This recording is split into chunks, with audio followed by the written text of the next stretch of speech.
Evangelho de Lucas, capítulo 16, do versículo 19 ao 31.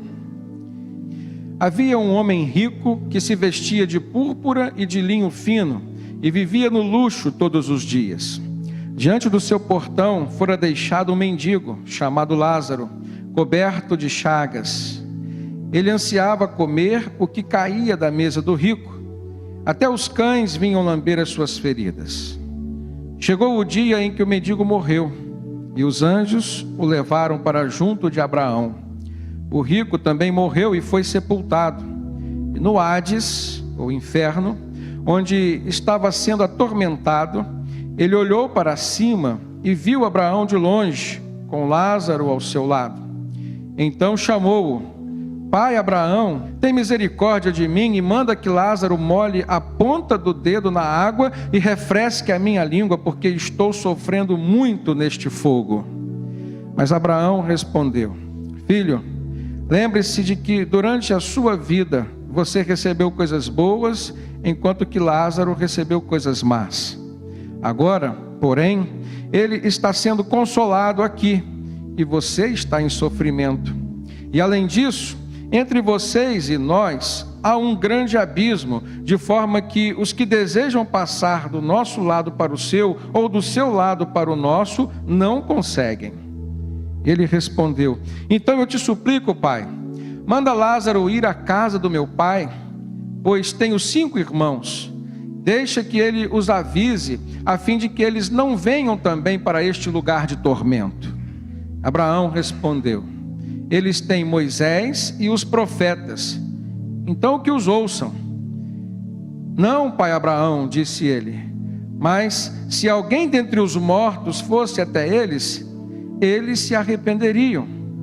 E Abraão então respondeu: Se não ouvem a Moisés e aos profetas, se referindo às escrituras sagradas, tampouco se deixarão convencer, ainda que ressuscite alguém dentre os mortos. Esta parábola, ela se destaca por ser um momento de reflexão, no qual Jesus vem ensinar acerca do inferno e do céu, como sendo 2 lugares que realmente existem. Ela também se destaca através do desejo em que nós vemos na vida daquele homem rico, que ao se deparar com a situação real do inferno, teve de querer salvar os seus 5 irmãos, salvar a sua família, salvar as pessoas a quem ele mais amava. É uma parábola que também se destaca dentro do seu contexto, e nós, para entendermos bem os textos bíblicos, precisamos olhar o contexto no qual ele está escrito. Então, se nós olharmos o capítulo 15, que é o capítulo anterior a esse do Evangelho de Lucas, lembrando que o Evangelho de Lucas foi o único evangelho escrito em ordem cronológica, então nós vemos Jesus falando no capítulo 15, 3 parábolas muito importantes. A parábola da ovelha perdida, da dracma perdida e do filho perdido, o filho pródigo. E nessas parábolas, Jesus vem ressaltar o desejo de Deus de salvar os perdidos. Olhamos dentro desse contexto, na sequência, após essas parábolas, Jesus vem falar sobre a dificuldade que as pessoas ricas têm de servir ao Senhor. Ele as confronta, dizendo: olha, não é possível você servir a Deus e a Mamon, como sendo Deus das riquezas, servir a Deus e ao dinheiro. Olhamos então na parábola do rico e Lázaro, que vem logo nesta sequência, o clímax daquilo que era a lição maior que Jesus queria passar para os seus discípulos e para todos que estavam ouvindo. Essa parábola, ela une todo o ensinamento de Jesus dentro desse tema. A maneira com que as pessoas precisam lidar com o dinheiro, lidar com as riquezas, a qual o rico não procedeu corretamente, e a maneira com que as pessoas devem olhar para o próximo. A maneira com que as pessoas devem olhar para os perdidos. Lembrando que Lázaro representava esta pessoa. Um mendigo que todos os dias era colocado no portão da casa do rico, que ansiava comer as migalhas que sobravam da casa do rico. Um homem que estava enfermo, e na parábola Jesus ressalta o aspecto trágico da sua enfermidade. Ele diz que até os cães vinham lamber suas feridas. Então era alguém que representava algo que não poderia ser negligenciado. Não havia como o rico não ver, não enxergar a presença de Lázaro ao seu portão. Então a gente percebe a importância que a Bíblia dá a esta questão. Como o crente deve lidar com suas riquezas materiais e como que o crente deve construir a sua riqueza espiritual através do seu relacionamento com Deus e com o próximo. O rico, nesta parábola, que desprezava Lázaro, ele cometeu todos os erros descritos por Jesus nos versículos e nas parábolas anteriores. O modo de vida daquele homem era um modo de vida egoísta. E se nós olharmos no capítulo 16 mesmo, no versículo 15, nós vamos ver que Deus diz que pessoas que se comportam como o rico se comportou, são detestáveis aos seus olhos. São repugnantes aos olhos do Senhor. Era uma parábola que nós podemos ver nela pelo menos 3 personagens. O rico, Lázaro, que era o pobre, o mendigo, e no final entra um terceiro personagem que se chama Abraão, e que aqui representa a pessoa de Deus. Lázaro, irmãos, foi o nome que Jesus deu para esse personagem, aquele que precisava de um apoio, que precisava dos cuidados do seu próximo e dos cuidados de Deus. E com certeza foi por isso que Jesus deu esse nome. O nome Lázaro, ele vem do hebraico Eleazar, que significa Deus cuida, El de Deus e Ezer de cuidar. E no grego, contexto no qual o Novo Testamento foi escrito, Eleazar passa a ser chamado de Eleázaro. Então Lázaro era esse nome que significava Deus cuida. Jesus chama aquele mendigo enfermo de Lázaro justamente para mostrar que era alguém que Deus cuidava, independente se os homens não cuidassem dele, como o rico não cuidou. Já o rico, Jesus nem se preocupou em dar um nome para ele. A sua atitude, o seu comportamento foi tão desprezível que ele nem recebeu um nome nessa parábola. E no final a gente vê o destino de todas as pessoas. Na construção da parábola, Jesus diz que ambos morreram. Mas Lázaro foi para o seio de Abraão, ou seja, para o colo de Deus. Se nós olharmos para as Escrituras, vamos ver que João, o apóstolo amado, era aquele que se repousava, que se reclinava no colo de Jesus. Então foi justamente esta figura de linguagem que Jesus colocou e inseriu dentro dessa parábola. Um lugar de conforto, um lugar de segurança, um lugar de descanso, um lugar de consolo. Mas o rico, Jesus disse que foi para o Hades, o inferno, um lugar de tormento. E a Bíblia diz que o inferno é um lugar de fogo, de ranger de dentes, um lugar de sofrimento eterno. Nós destacamos que algumas lições podem ser extraídas dessa parábola. Primeiramente, ela é um convite ao arrependimento enquanto ainda há tempo, porque após a nossa morte, só nos restará o juízo. Se olharmos a Bíblia no livro de Hebreus, capítulo 9, verso 27, nós vamos encontrar o texto que nos diz: da mesma forma como ao homem está destinado morrer uma só vez e depois disso enfrentar o juízo, o autor aos Hebreus diz: assim também Cristo foi oferecido em sacrifício uma única vez, para tirar os pecados de muitos, e aparecerá uma segunda vez, não para tirar mais os pecados, mas para trazer salvação àqueles que o aguardam. Eu acho interessante que esse texto nos mostra, como uma das primeiras lições, que existem 2 fases na vida de qualquer pessoa, independente de quem ela seja, independente da posição social ou de quanto ela tem na sua conta corrente. Tanto Lázaro como o homem rico morreram e passaram a viver a segunda fase, a qual a Bíblia chama de vida eterna. Então, na primeira carta do apóstolo Pedro, capítulo 1, do versículo 3 em diante, nós vamos ver o apóstolo dizendo assim: bendito seja o Deus e Pai de nosso Senhor Jesus Cristo, que conforme a sua grande misericórdia nos regenerou para uma esperança viva. por meio da ressurreição de Jesus Cristo dentre os mortos, para uma herança que jamais poderá perecer, e aí ele se refere ao céu, macular-se ou perder o seu valor. Uma herança guardada nos céus para vocês, que mediante a fé são protegidos pelo poder de Deus, até chegar à salvação, e Pedro disse que está prestes a ser revelada no último tempo. Esta consciência, todos nós precisamos ter. E eu creio que se o homem rico, ilustrado nesta parábola, tivesse essa consciência, ele não teria as atitudes que teve enquanto viveu. Eu acho maravilhoso o momento em que Jesus ressalta na parábola, o momento em que, em tormentos, o homem rico apelou a Deus para salvar a sua família, que ainda estava vivendo a primeira fase de sua vida. A gente, como pai, como chefe de família, a gente não sente segurança em levar a nossa família para um lugar que a gente não conhece, não é assim? Quando você está sozinho, você não se preocupa tanto.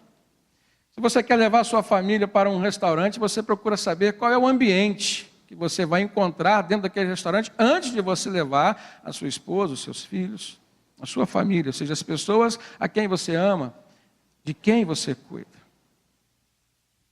Nós vimos aqui nessa parábola um homem que durante toda a sua vida só teve olhos para as questões físicas, materiais, para as suas riquezas. Jesus começa dizendo que ele oferecia banquetes, que ele vivia com vestes de púrpura, ou seja, as vestes mais caras daquele tempo, e a Bíblia diz que ele vivia no luxo todos os dias. E o que é pior, não se importando com as pessoas que estavam ao seu redor. Mas quando ele chegou na segunda fase de sua vida, ou seja, no Hades, no inferno, ele se deparou com uma realidade a qual ele antes não tinha se preocupado. E a primeira coisa que ele pensou foi na sua família. Ele pede, ele apela para Abraão para enviar alguém para avisar aos seus 5 irmãos que ainda estavam na terra. Porque com certeza, se eles soubessem da realidade do inferno, eles não queriam ir para lá. Há muitas coisas que nós podemos depreender desse texto. Uma das lições importantes que nós podemos extrair é que os bens materiais que nós conquistamos aqui, nós não levaremos para lá. E a maneira como nós vivemos aqui vai determinar a experiência que nós teremos lá nessa segunda fase. Primeiramente, Jesus disse que Lázaro estava no céu, um lugar de conforto, de consolo, o seio de Abraão. E Jesus faz questão de dizer que o rico se encontrava no Hades, no inferno, onde ele estava sendo atormentado. E a Bíblia fala, se nós olharmos no Evangelho de Mateus, capítulo 25, a partir do versículo 41, e em tantos outros textos também no Apocalipse, nós vamos ver Jesus se referindo ao inferno como uma realidade, um lugar de fogo eterno, um lugar que foi preparado para o diabo e seus anjos, ou seja, seus demônios, um lugar de castigo eterno. São esses os atributos que Jesus dá lá em Mateus capítulo 25 para o inferno, demonstrando a necessidade que nós temos de conhecer essa realidade. Com certeza muitos enfrentarão. Eu ressalto a questão do amor que está presente nessa parábola. Primeiramente, o amor de Deus através de Jesus, de querer esclarecer seus discípulos e seus ouvintes acerca dessa realidade. Eu ressalto a questão do amor, que mesmo na vida de um homem ímpio como um rico, e aí é importante a gente saber que não existe uma pessoa que é totalmente má ou que é totalmente boa. Não existe alguém que é totalmente ou completamente do bem ou completamente do mal. Porque mesmo sendo um pecador como ele foi, mesmo colhendo aquilo que semeou durante a sua primeira fase de vida aqui na terra, estando no inferno, o rico se lembrou da sua família. Ele demonstrou amor, ele demonstrou bondade. Então, a gente aprende que naquele lugar para onde Lázaro foi, só existem pessoas boas. Mas no inferno também existem pessoas com algum tipo de bondade. E por que essa reflexão é importante, irmãos? Justamente para comprovar um dos conceitos teológicos que nós transformamos em doutrina, que vem na palavra de Deus, acerca daquilo que realmente pode trazer salvação ao ser humano. Paulo diz que nós somos salvos por meio da fé, não é por meio das nossas obras. Então não é por aquilo que nós fazemos, não é por sermos bons ou sermos maus, mas por aquilo que nós cremos, ou seja, se cremos ou não na pessoa de Jesus, no sacrifício que Ele fez na cruz para pagar a nossa conta. Então existe uma conta, existe uma dívida a ser paga, por conta daquilo que nós somos, pecadores como somos. Mas se Deus enviou Jesus a este mundo para pagar por esta conta, se eu creio nisso, e se eu aceito isso, a minha conta passa a estar quitada diante de Deus. Então, apesar de tudo que o rico fez, se ele tivesse arrependido do que fez, mas enquanto estivesse ainda nessa vida aqui, ele estaria livre do inferno. O problema foi que ele não acordou para a realidade na qual ele vivia, ele não se despertou para o pecado com o qual ele lidava todos os dias. E há uma realidade, irmãos, que nós precisamos estar atentos. Da mesma forma que nós não sabemos quando nós viríamos a este mundo, nós também não sabemos quando sairemos dele. A morte é uma verdade para todos aqueles que estão vivos. Foi assim na vida do rico, foi assim também na vida de Lázaro. Acho interessante, como também lição para a gente aprender nesse texto, que as riquezas materiais na nossa vida aqui, elas não são comprovação da aprovação de Deus sobre o nosso modo de viver. Diferente do conceito religioso que os judeus carregavam consigo. Na religião judaica, se uma pessoa era rica, ela era respeitada por todas as outras como sendo uma pessoa abençoada, aprovada por Deus. Era difícil para um judeu crer que um homem rico, uma pessoa rica, poderia ser uma pessoa reprovada por Deus. Por isso que Jesus faz questão de ressaltar: aquele homem que foi para o inferno era um homem rico. A teologia da prosperidade, ela falha nesse aspecto. A Bíblia mostra muitos exemplos de pessoas que eram ricas, que foram aprovadas por Deus. Por exemplo, José de Arimateia era um homem rico, foi aprovado por Deus. Barnabé era um homem rico, foi aprovado por Deus, foi um grande pregador da palavra. Mas a Bíblia também mostra exemplos de pessoas ricas que foram reprovadas por Deus, como por exemplo o rei Herodes, o jovem rico que não aceitou vender o que tinha para seguir a Jesus. Quando Jesus disse que o que faltava para ele era se desapegar das suas riquezas, e ele não se desapegou. Ananias e Safira, por exemplo, foram reprovados por Deus. Mas existia na Bíblia também pessoas pobres que Deus reprovou, como por exemplo Judas Iscariotes, um dos discípulos de Jesus.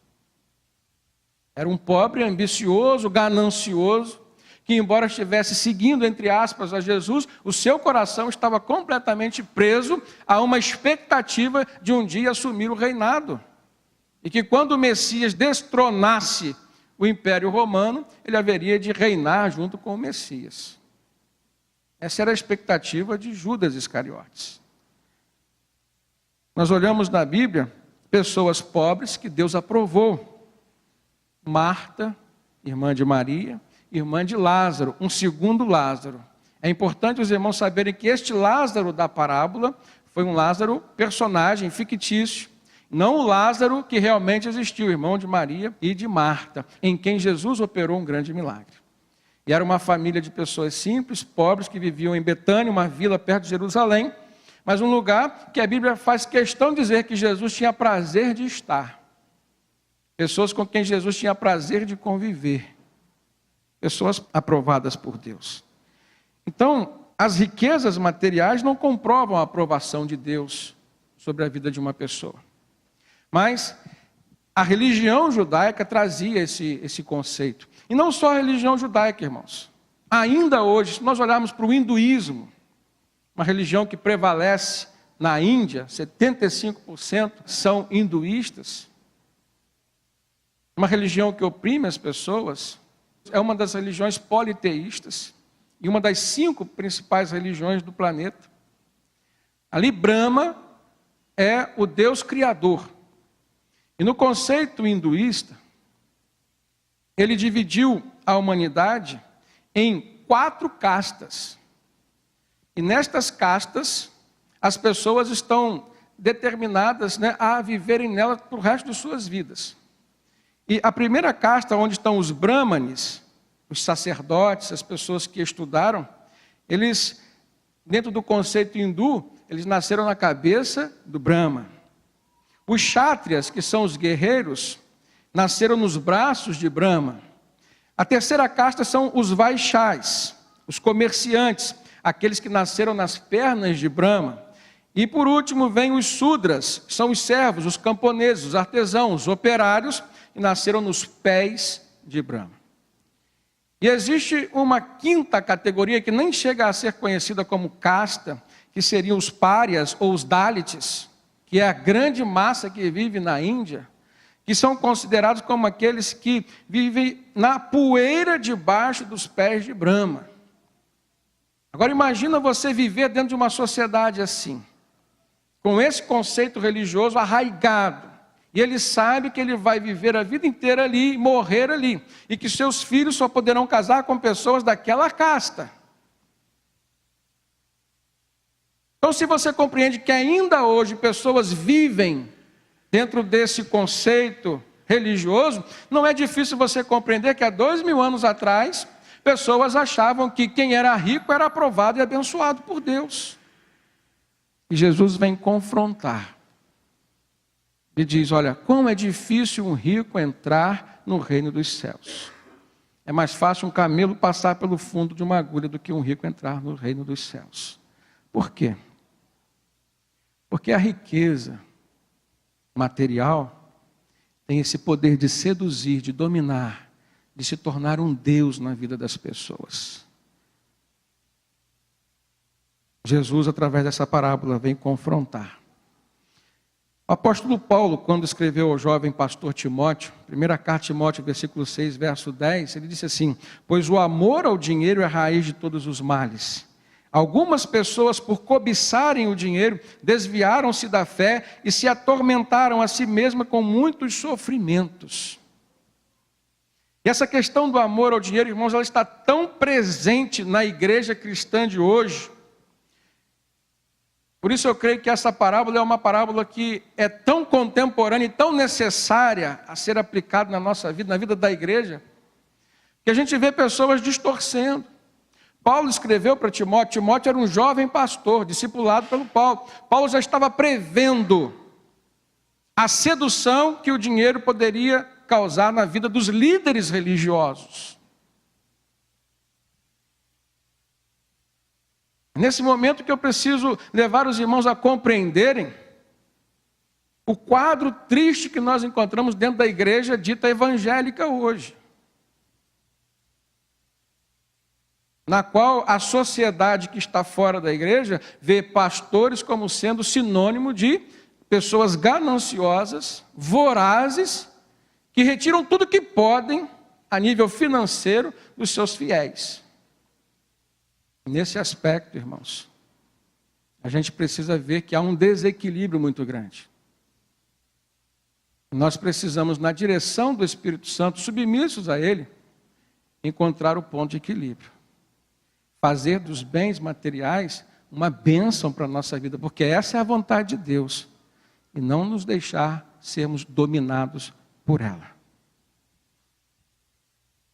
O dinheiro que Deus permitiu que você ganhasse com o seu trabalho foi para que fosse bênção na sua vida, foi para que ele fosse empregado de uma maneira correta e abençoadora para você, para a sua família e para aqueles que estão ao teu redor. Não incorra no erro que o rico incorreu, de usar as riquezas só para si. Olhamos para esse personagem, o homem rico, e vemos ele protagonizando o papel de uma pessoa super egoísta. Não conseguia enxergar a necessidade do seu próximo que estava no seu portão, todos os dias, como diz a parábola. Eu creio, irmãos, que todos os dias em nossas vidas, ainda hoje, o Espírito Santo nos dá oportunidades de sermos confrontados com coisas que precisam ser mudadas em nós. Da mesma forma que o Espírito Santo nos dá a oportunidade de fazermos algo que venha abençoar os outros e, por consequência, abençoar a nós também. A questão está no fato de enxergarmos com um olhar espiritual essas oportunidades que o Espírito Santo está nos concedendo. Você pode viver, você tem esse direito de escolher todos os dias, ao acordar, que tipo de vida você vai ter.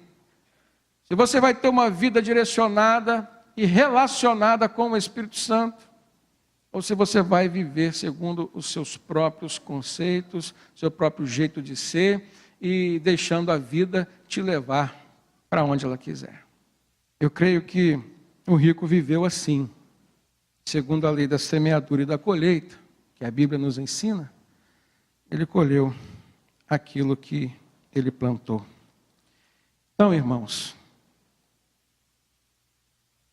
essa parábola nos enriquece, nos mostrando aquilo que nós não devemos fazer, mas nos mostra também aquilo que nós precisamos fazer. Uma outra lição que eu posso tirar desse texto é que a única chave que abre a porta do céu é o nosso Senhor e Salvador Jesus Cristo. E aonde que eu posso ver isso? Há um momento no texto em que o homem rico no inferno, ele primeiramente pede a Abraão, que representa Deus, que mandasse Lázaro molhar um pouco de sua boca, para tirar um pouco do seu tormento, do seu sofrimento. E aí, Deus, na pessoa do personagem Abraão, diz que é impossível, porque há um abismo entre os céus e o inferno, de forma que ninguém pode passar de um lado para o outro, mesmo que queira. O período do livre-arbítrio, irmãos, é aqui, primeira fase da nossa vida. Mas na segunda fase, Jesus deixa claro que não haverá mais livre-arbítrio. Então o rico apela: mande alguém avisar aos meus irmãos, para que eles possam se livrar desse tormento que eu estou sofrendo aqui. A maneira como o rico diz, e ele já indica a Deus como ele gostaria, ou como ele enxergava ser possível, era que mandasse Lázaro. Deus disse que não era possível. E aí Deus fala, através do personagem Abraão: os teus irmãos têm a lei e os profetas, que eles as ouçam. E depois ele diz: se eles não escutam, se eles não ouvem a lei e os profetas, também não vão ouvir ninguém, nenhum recado, ainda que eu tenha que ressuscitar algum dos mortos para que dê o recado para eles.